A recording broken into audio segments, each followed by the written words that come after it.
Barabara-inĩ ya Lamu gũthiĩ Galsen, aikari mamĩhingĩte makĩenda thirikari ĩmathikĩrĩrie na ĩtigĩrĩre thayũ nĩ wacokereria kaunti-inĩ ya Lamu.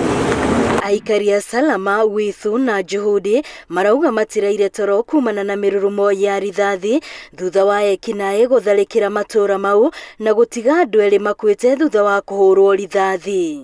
Mimi kuenda pahali nilikuwa ninaona watu wamejaa, nikapata mzee yangu wamesinjwa kimnyama, kukakatokatwa mpaka mikono wakiwa na mzee rafiki yake mwingine. Suruali wamevaa uniform moja na wote walikuwa na bunduki, lakini hizi sura huwaoni, hujui ni nani. Tharĩkĩra ĩno ĩcũngĩrĩirie aikari a matũra maya gwĩthara gwetha kũrĩa mangĩkoma, amwe magĩtharĩra mathukuru-inĩ, angĩ morĩire mĩtitũ o makĩgeria gũthara mĩoyo yao. Na watu baada ya kujulishana kumetokea hali ya taharuki, watu walikimbia. Ikifika jioni barabara nzima ilikuwa imejaa watu wakikimbia wajui wanakokwenda. Wengine wanaenda kwa miguu, watoto wanatoroka wajui wazazi wao kwa wapi. Mimi nilikuwa ninaenda kulisa mbuzi, nikapitia kwa kichaka.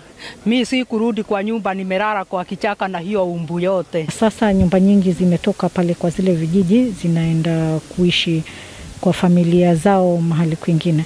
Rĩrĩ nĩ itharĩkĩra rĩa gatano ihinda-inĩ rĩa thikũ kenda kuma rĩrĩa tharĩkĩra ici ciambĩrĩirie, andũ matanyihĩire kenda arĩa rĩu moragĩtwo na nyũmba itanyihĩire 10 igacinwo. Kila boma ukiingia jamando hawa. Tatizo lao sana kubwa wanasema, sisi tumetoka Somalia. Kwa hivyo kwa saa hii mkitaka usalama wenu mtoke eneo hii ya huko. Ndio ambao wamenielezea na hiyo ndio yangu ya mwisho.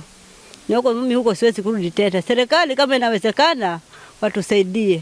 Tharĩkĩra ĩno ĩtabanĩtio ona thengia wa thirikari gũkorwo ĩgathĩkĩte kafyo ya kuma thinacara cia hwaĩ-inĩ o nginyagia thinacara cia kĩroko matũra-inĩ matiganĩte marĩa makoretwo na wagagu wa ũgitĩri kaunti-inĩ ya Lamu.